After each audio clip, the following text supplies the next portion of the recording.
오늘 하나님께서 우리에게 주시는 말씀은 출애굽기 3장 13절부터 15절까지 말씀입니다. 출애굽기 3장 13절부터 15절까지 말씀 제가 봉독해 드리겠습니다. 모세가 하나님께 아뢰되 내가 이스라엘 자손에게 가서 이르기를 너희의 조상의 하나님이 나를 너희에게 보내셨다 하면 그들이 내게 묻기를 그의 이름이 무엇이냐 하리니 내가 무엇이라고 그들에게 말하리이까. 하나님이 모세에게 이르시되 나는 스스로 있는 자니라. 또 이르시되 너는 이스라엘 자손에게 이같이 이르기를 스스로 있는 자가 나를 너희에게 보내셨다 하라. 하나님이 또 모세에게 이르시되 너는 이스라엘 자손에게 이같이 이르기를 너희 조상의 하나님 여호와 곧 아브라함의 하나님 이삭의 하나님 야곱의 하나님께서 나를 너희에게 보내셨다 하라. 이는 나의 영원한 이름이요 대대로 기억할 나의 칭호니라. 아멘. 이 시간 나영화 목사님 나오셔서 언약의 하나님이라는 제목으로 말씀 주시겠습니다.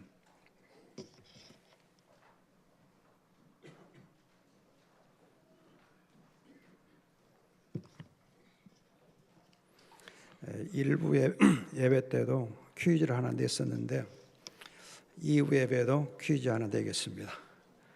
예수님은 나의 힘이고 나의 모든 것이다. 그 성경 구절이 어디에 있어요? 예수님은 나의 모든 것이다. 그 성경 구절. 예수님이 나의 모든 것. Jesus is all이란 단어로 되어 있습니다. 골로새 3장 11절입니다. 골로새 3장 11절. 예수님이 나의 모든 것. 여러분들이 정말 예수님이 나의 힘이고 나의 모든 것이다. 이 말씀을 체험하셔야 됩니다. 그래야 영적 싸움에 승리할 수 있어요. 일부 예배에서 우리는 영적 싸움을 할 수밖에 없는 그런 시대에 살고 있고, 우리는 또 영적 싸움을 싸우는 그리스도의 군사, 사령관이란 말씀을 드렸습니다. 또 우리가 이제 싸워야 될 이 싸움의 대상이 되는 것들이 어떤 것인가, 그 정체에 대해서 분명히 알아야 할 것을 말씀드리고, 특히 이제 이 흑암 문화의 핵심적인 특징은 계약이다 하는 말을 드렸어요. 계약이다. 계약, 컨트랙트, 계약과 언약은 전혀 다릅니다. 주의하셔야 돼요. 그리고 이제 영적 싸움에서 에베소 6장 보면은 전신갑주를 입게 되어 있는, 하나님 전신갑주 입게 되어 있는데, 전신갑주 중에 제일 먼저 언급되어 있는 것, 그것이 뭔가 하고 퀴즈를 냈어요. 뭐예요? 허리띠예요. 허리띠. 여러분, 허리띠를 잘 매야 싸움을 잘 싸울 수 있습니다. 그런데 허리띠가 아무리 좋아도 허리띠를 잘 맬 수 있는 조건이 있어요. 그 조건이 뭐냐? 똥배가 나면 안 됩니다. 제 말 이해가 돼요? 예. 그래서 여러분 자기 관리를 잘 해야 싸움을 잘할 수 있는 것이지, 자기 관리가 되지 않고는 싸울 수 없어요. 자기 관리를 하지 아니하고 자기 성찰, 자기 계획이 없는 싸움은 패배해요. 그래서 일부 예배에서 정말 영적 싸움을 싸울 때 우리가 자기 성찰이 얼마나 되어 있고 자기 계획이 얼마나 되어 있는가, 특히 흑암 문화에 대해서 우리가 싸워야 되는데, 내가 흑암 문화가 어떤 것인지 알고 있는가, 내가 지금 얼마만큼 흑암 문화에 깊이 익숙해져 있는가, 흑암 문화의 삶 속에 우리가 얼마나 익숙해져 있고, 그걸 이제 우리가 나도 모르는 사이에 거기에 푹 빠져 있는 것을 알고 있는지. 우리는 지금 지나치게 내게 대해서 긍정적이고 나는 괜찮다 하는 생각을 많이 해요. 나는 괜찮다. 그런데 여러분 주의할 것은 사탄 마귀가 주는 최고의 사탄 발린 말은 나는 괜찮아. 그게 사탄이 주는 최고의 사탄 발린 말이에요. 여러분, 우리가 하나님 앞에 내 자신의 무익함, 내 자신의 허물, 내 자신의 부족함을 알고 주님 앞에 무릎 꿇을 때에 주님의 손이 나와 함께 하시고 주님이 내 힘이 되어 주십니다. 내가 주님 앞에 무릎 꿇지 아니할 때에는 주님의 손이 나와 함께 하지 않아요. 내가 주님 앞에 무릎 꿇으려면 나는 괜찮아 그 생각 가지고는 안 돼요. 그런데 제가 지금 우리 다락방에 온 지 7년째 되는데 우리 학생들, 알테스 학생들 보면은 나는 괜찮아 그 생각을 많이 해요. 나는 괜찮아 그 생각을 많이 해요. 나는 괜찮아. 우리 교회는 괜찮아. 우리 다락방은 괜찮아. 그런 여러분 아니란 생각, 거기에 사탄 마귀가 틈타요. 여러분들이 정말 내 자신을 성찰할 부분이 무엇인지, 나를 계획할 부분이 무엇인지. 여러분 중년이 되면 남자 여자 할 것 없이 중년이 되면 40대 후반이 되면 대개 배가 나요. 조금 쉽게 말하면 똥배가 나요. 자기도 모르게 똥배가 나요. 안 해야지, 안 그래야지, 그런데 똥배가 나요. 여러분들이 정말 중년이 돼가지고도 허리 사이즈를 잘 관리할 수 있다고 하면은 자기 관리 잘하는 거예요. 그런데 여러분들이 영적으로도 자기 관리를 잘해야 돼. 자기 관리를. 자기 관리하는 여러분 비결 하나만 말씀드리고 말씀을 드리겠습니다. 자기 관리하는 비결은 단순하고 규칙적인 삶을 사는 거예요. 단순하고 규칙적인 삶을 사는 거예요. 단순하고 규칙적인 삶을 살 때에 하나님의 주신 은혜의 수단이 있는데 기도와 말씀이 바로 하나님의 은혜의 수단인데 이 은혜의 수단을 항상 단순하고 규칙적으로 사용하는 거예요. 예를 들면 여러분 새벽 기도를 1시간 이상 이렇게 계속 그냥 순전하게 규칙적으로 하면은 그 자기 관리가 돼요. 따로 내가 막 금식해야 되겠다, 따로 무슨 특별한 훈련을 받았다, 그것도 있을 수 있지만은 계속해서 여러분들이 단순하게 규칙적으로 말씀 묵상, 기도 생활을 잘 하는 것이 최고의 자기 관리예요. 자기 관리, 영적 관리예요. 그래야 하나님께서 여러분에게 힘이 되어 주시고 모든 게 되어 주십니다.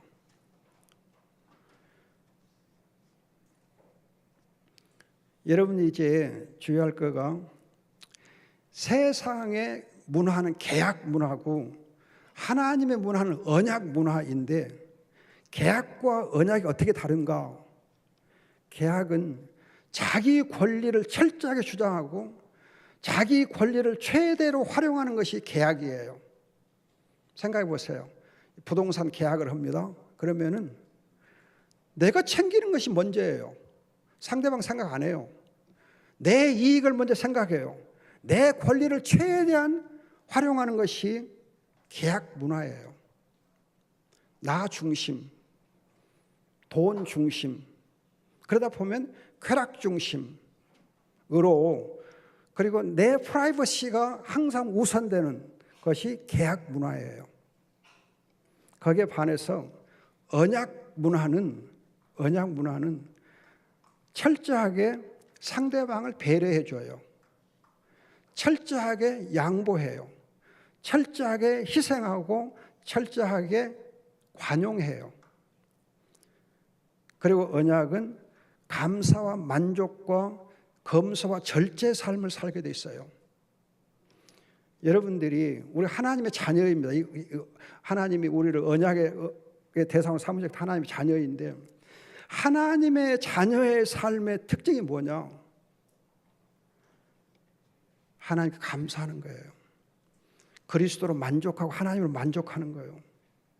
그리고 하나님의 자녀이기 때문에 검소하고 절제의 삶을 살게 돼 있어요.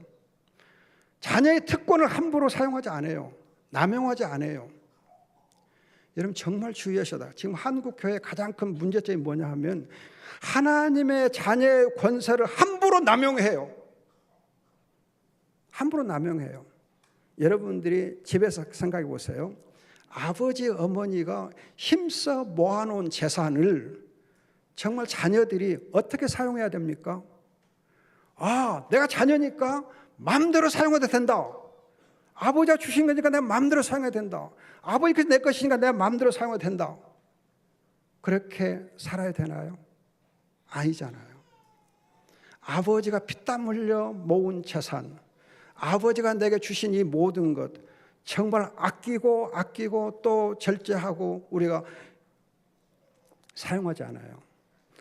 아버지가 내게 주신 이 자녀의 권세를 함부로 사용하지 않아요. 그래서 지금 한국 교회 보면은 하나님의 자녀의 권세를 함부로 사용해요. 남용해요.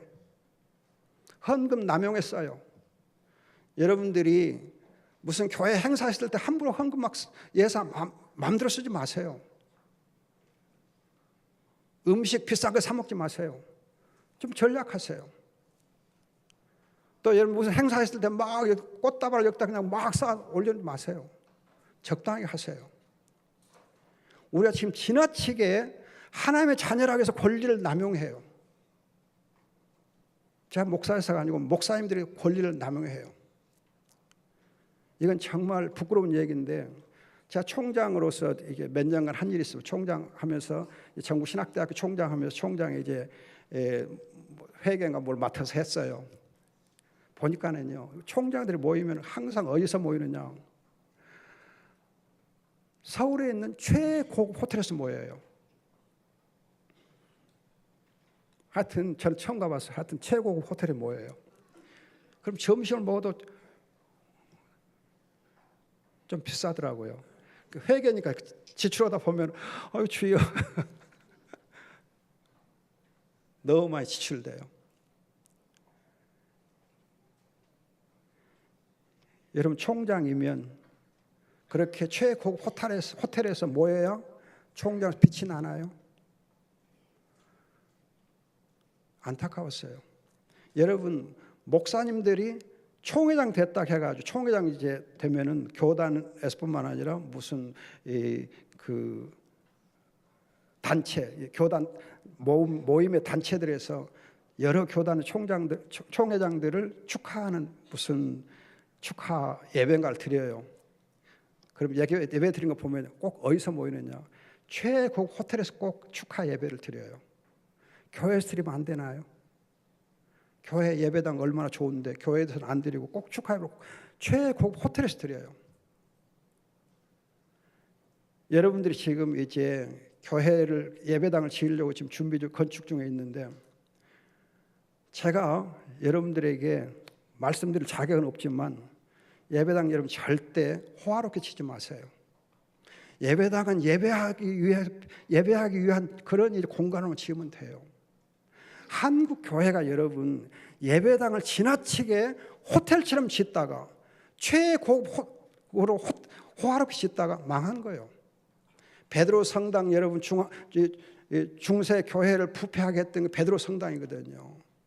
그런데 그 베드로 성당에 대해서 그것 때문에 중세 로마 캐톨릭교회 망했다 그렇게 얘기하면서도 우리는 또 그냥 예배당을 어마어마하게 지으려고 애를 써요. 적당하게 지으세요. 적당히 지으세요.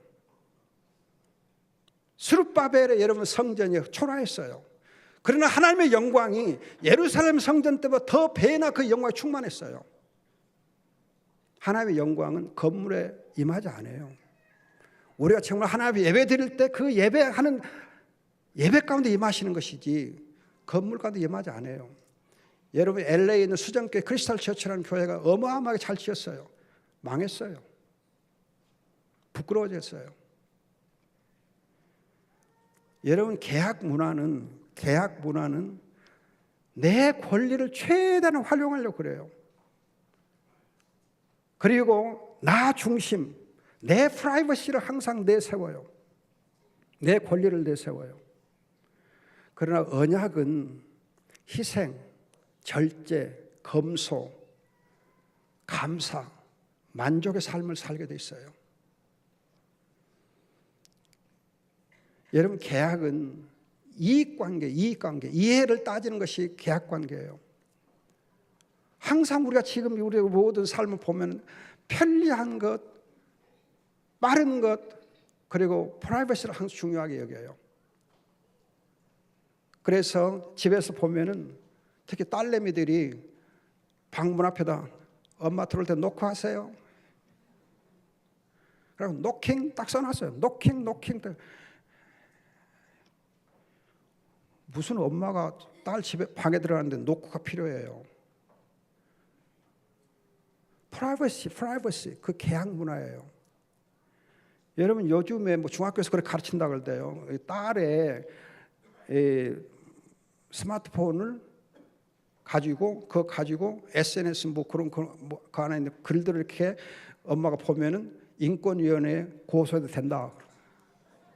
또 엄마가 이렇게 딸한테 야 설거지 좀 해. 그리고 딸이 기분 나쁘면 인권위에 고소해도 된대요.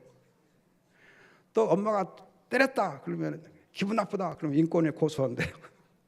선생님이 때렸다 그러면 인권에 고소하고 경찰에 고소하고. 여러분 이런 모든 것들이 계약 문화예요. 계약 문화. 지금 우리 사회가 지나치게 프라이버시 중요하게 생각하는데 부부간에 무슨 프라이버시가 있어요. 부모와 자녀간에 무슨 프라이버시가 있어요. 서로 마음을 열어놓고 살고 그 삶을 열어놓고 살아야지. 열린 사회를 살아야지. 왜 닫힌 사회를 살아요? 닫힌 삶을 살아요.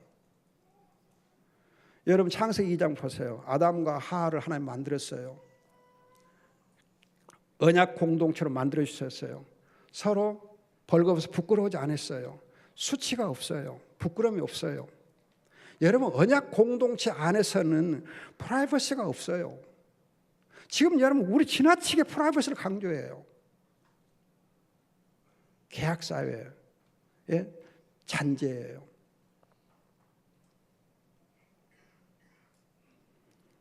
하나님은 언약의 하나님이신데 우리가 이 계약사상의 악한 흑암 문화를 이기려면 언약이 무엇이고 언약의 하나님 어떤 분이신가 좀 더 깊이 알 필요가 있습니다. 그래서 오늘 이 시간에 언약의 하나님을 좀 더 말씀드리고 싶습니다.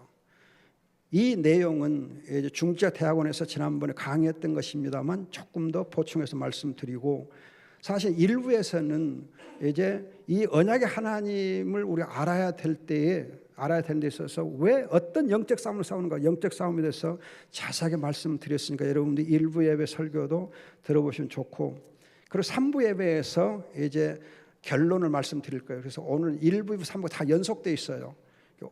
2부 예배 설교만 들어서는 나의 힘이 되신 여호와의 주님의 나의 만족을 누리기 어렵습니다. 그러니까 여러분들이 1부, 3부 다 들으시면 감사하겠습니다. 여러분 언약은 신학적으로 정의할 때에 피로써 맺어지는 사랑의 결속이라고 그래요. 피로써 맺어지는 사랑의 결속을 언약이라고 그래요. 여러분들 부모와 자녀의 관계를 생각하면 피로써 맺어지는 관계거든요. 혈연 관계, 피로써 맺어지잖아요. 부부 관계도 여러분 혈육으로 맺어진 피로써 맺어지는 관계예요. 부부 관계도. 그래서 언약하면은 제일 먼저 생각되는 관계가 부모와 자녀의 관계, 부부 관계예요. 피로써 맺은 사랑의 결속이에요. 여러분 그리스도와 우리의 관계가 바로 언약 관계예요. 피로써 맺어져요. 하나님 아버지와 우리 자녀된 우리와의 관계가 피로써 그리스도의 피로써 맺은 관계예요. 피의 제사가 없이는 언약이 없어요. 그래서 여러분 이제 고린도 후서 6장 16절과 18절 보면은 언약 공식은 나는 너희의 아버지가 되고 너희는 나의 자녀될 것이다. 이거가 성경에서 언약 공식이라고 언약 공식. 아버지와 자녀의 관계. 그래서 예수를 믿으면 우리가 하나님의 자녀가 되는 권세를 얻습니다. 이게 바로 언약이에요.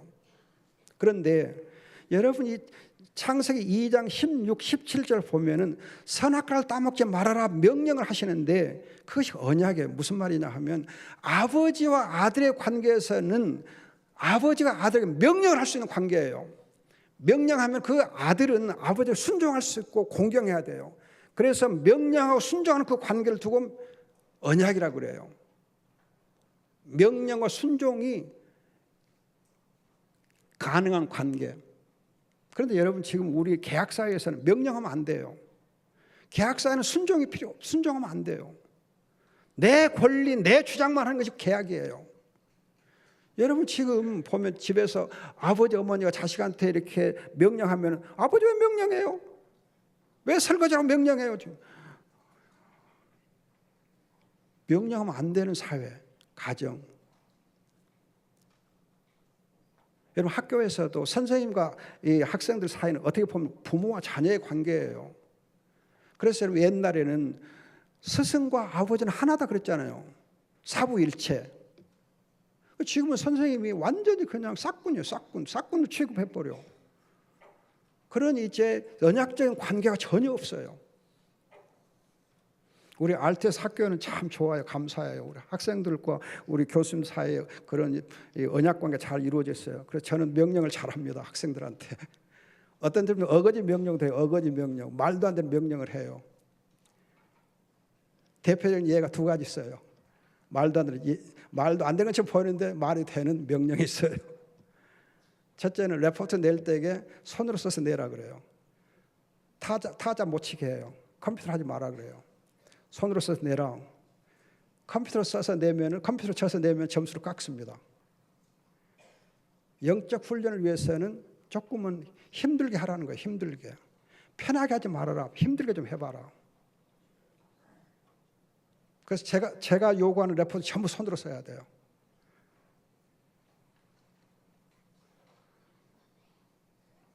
손으로 씁니다.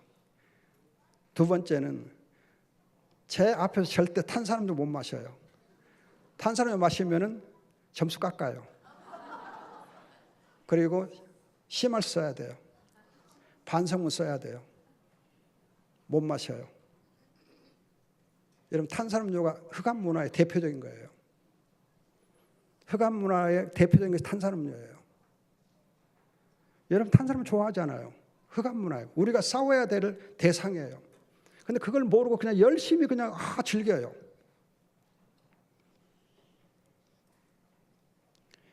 편리한 것, 빨리빨리, 프라이버시, 계약 문화예요.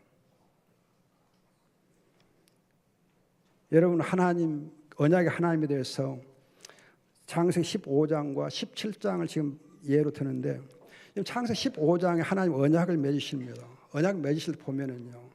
아브라함이 두려움 가운데 있어요. 또 이제 피해의식이 있어요. 그 앞 14장에서 여러 왕들과 전쟁한 다음에 전쟁 승리는 했지만은 승리하고 난 다음에 오히려 그 이제 왕들이 연합해서 혹시 나를 공격해 오지 않을까 두려움 가운데 있어요.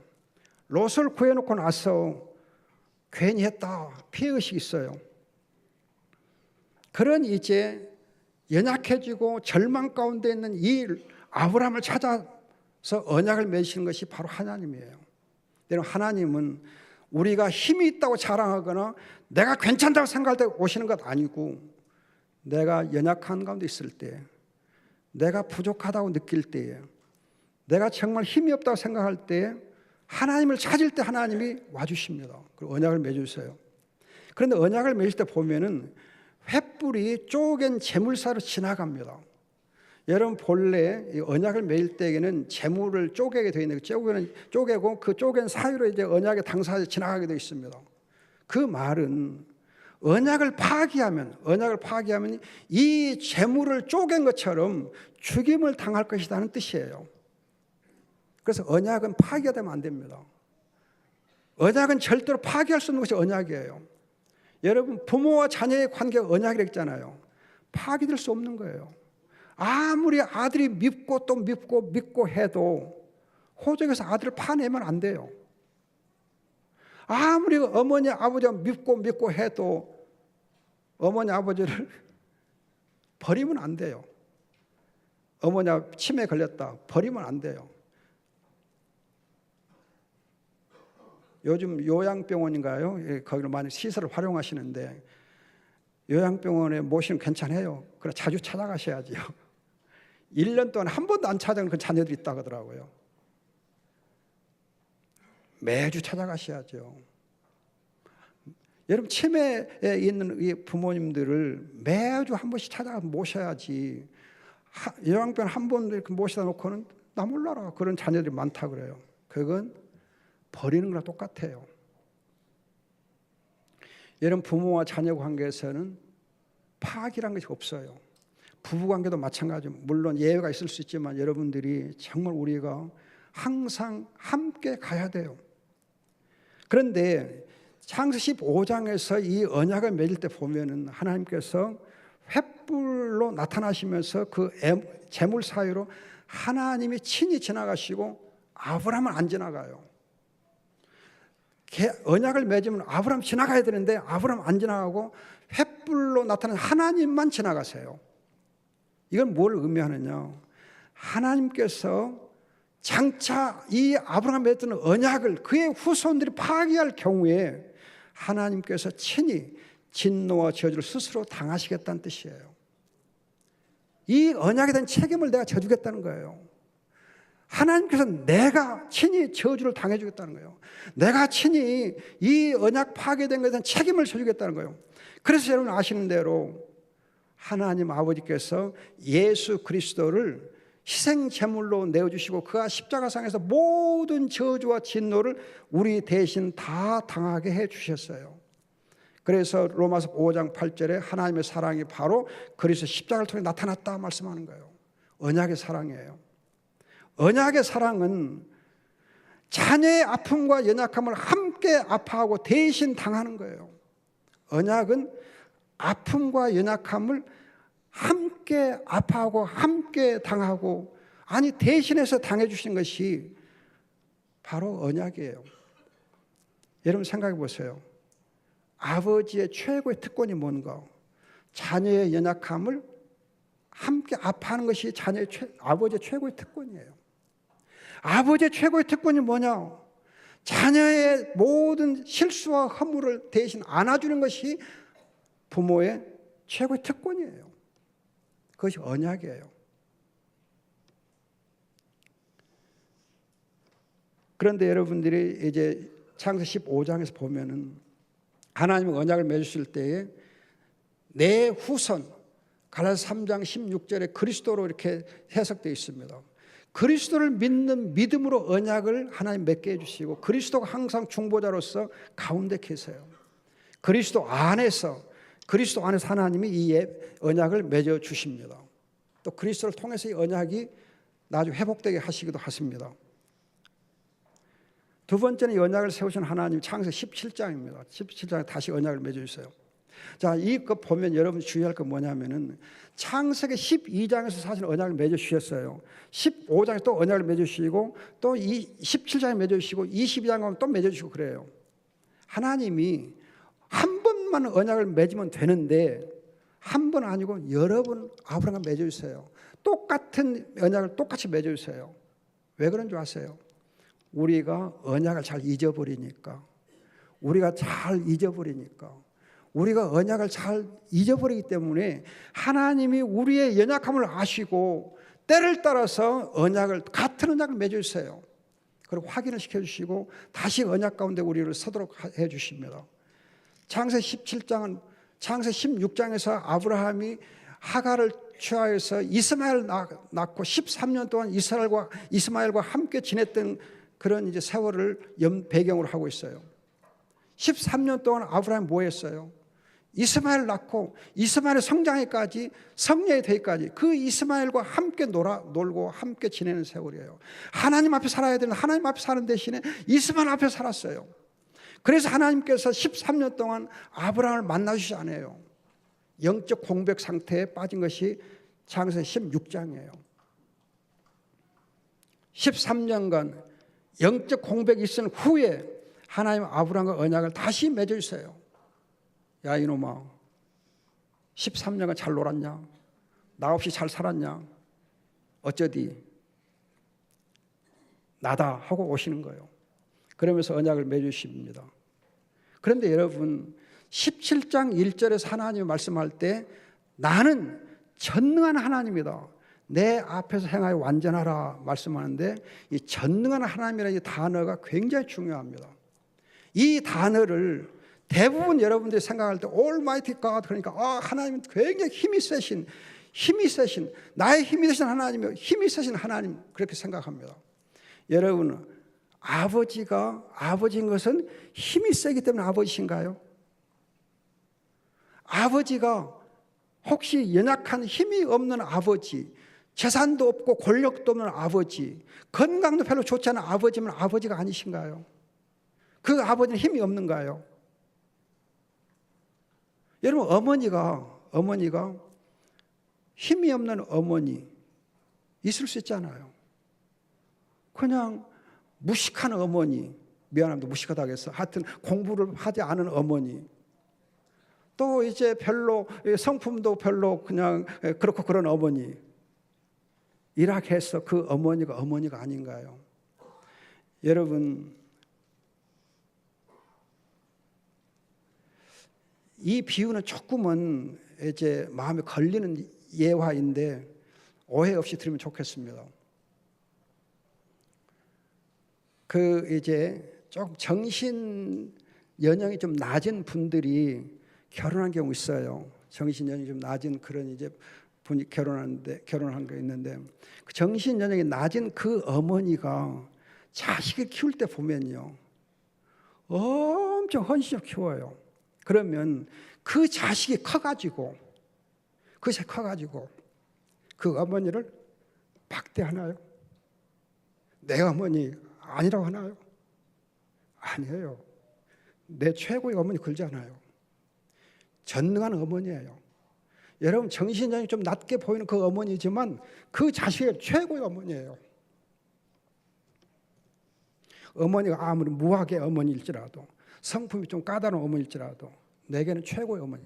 여러분 전능한 하나님 어떤 하나님인가 하면은 이 하나님은 가슴에 품고 먹이신 하나님이에요. 여러분 어머니가 자기 젖가슴에 아이를 품고 먹이면서 축복하고 위로해 주는 그 어머니를 두고 전능한 하나님 그래요. 그럼 여러분 어머니가 얼마나 위대하세요? 어머니가 위대하신 것은 그 젖가슴에 아이를 물리고 품고 위로해 주기 때문에 어머니가 위대한 거예요. 그 하나님이 바로 위대한 거예요.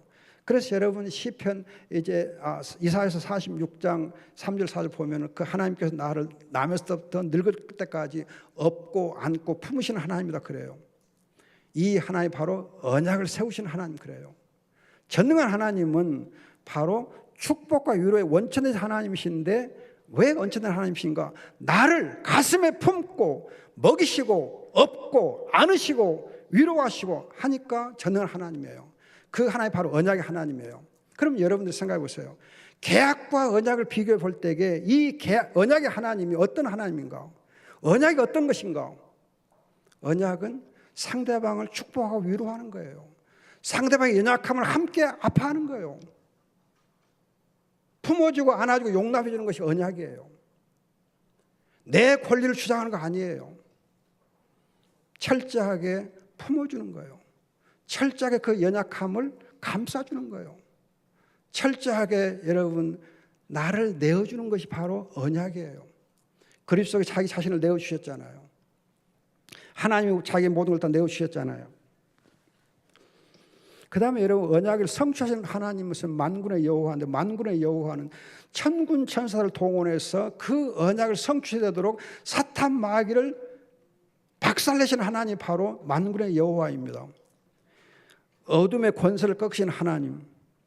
이 어둠의 권세를 꺾으실 때에 새 언약의 중보자이신 예수 그리스도를 통해서 하십니다.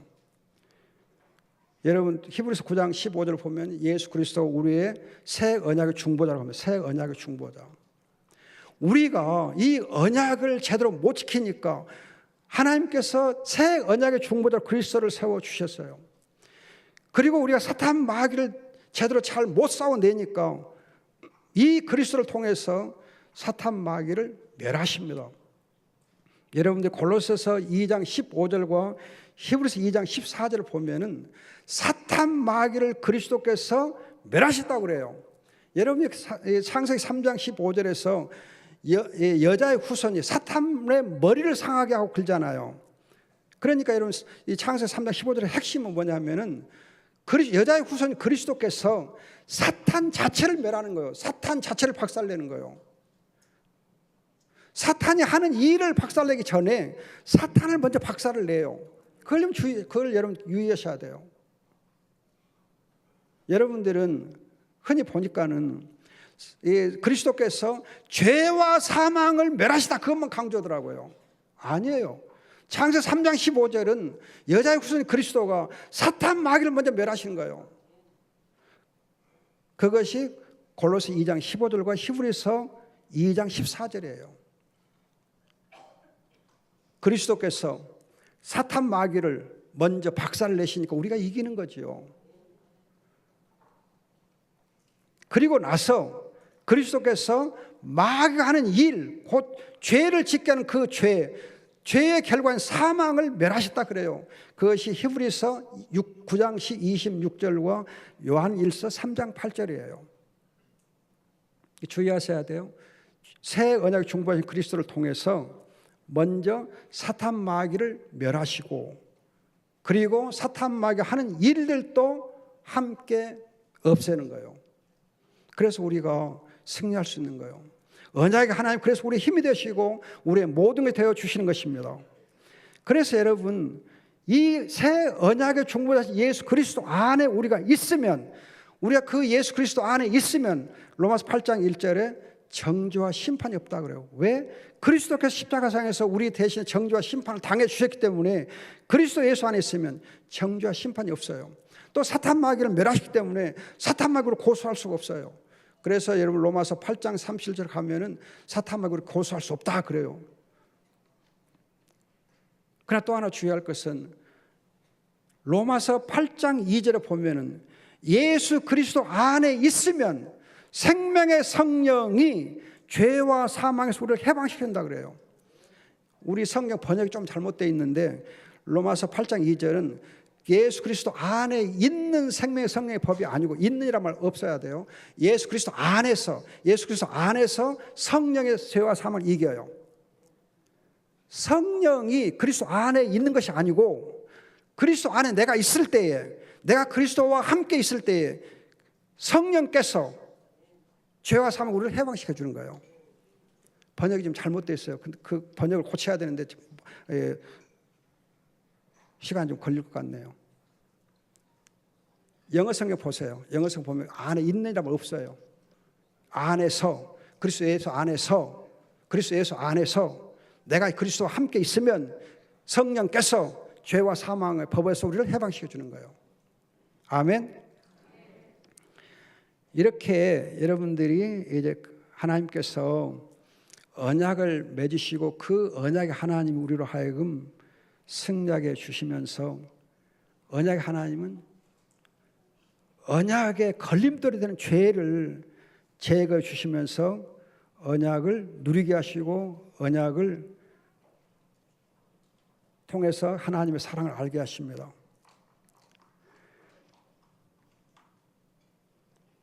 언약을 책임져 주시는 그 하나님께 우리가 감사하고 하나님의 자녀로서 언약을 정말 감사함을 누려야 돼요. 감사함을 누려야 돼요.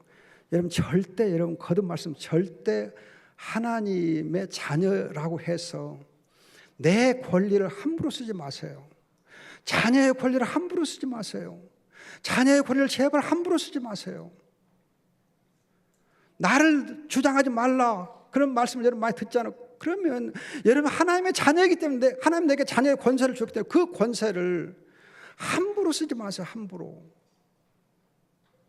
검소와 절제의 삶을 사세요. 검소와 절제의 삶을 사세요. 여러분 있을 때 잘하세요. 하나님이 넉넉히 주셨을 때, 하나님 넉넉히 주셨을 때에 감사함으로 잘 사셔야 돼요. 절제와 검소의 삶을 사셔야 돼요.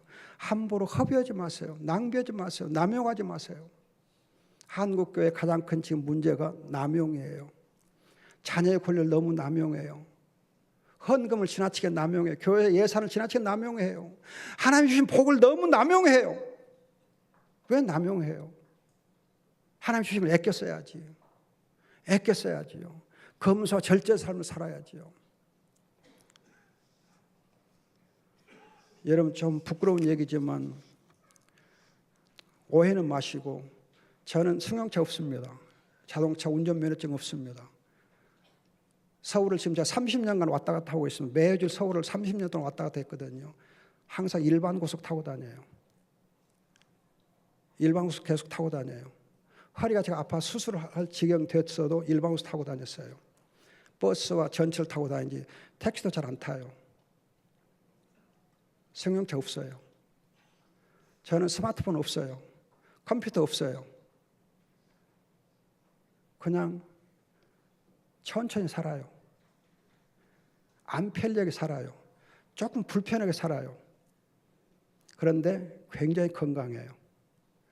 여러분 컴퓨터 없고 그런 거 없어도 손으로 썼어도 책을 제가 아마 교습체 제일 많이 썼을 거예요.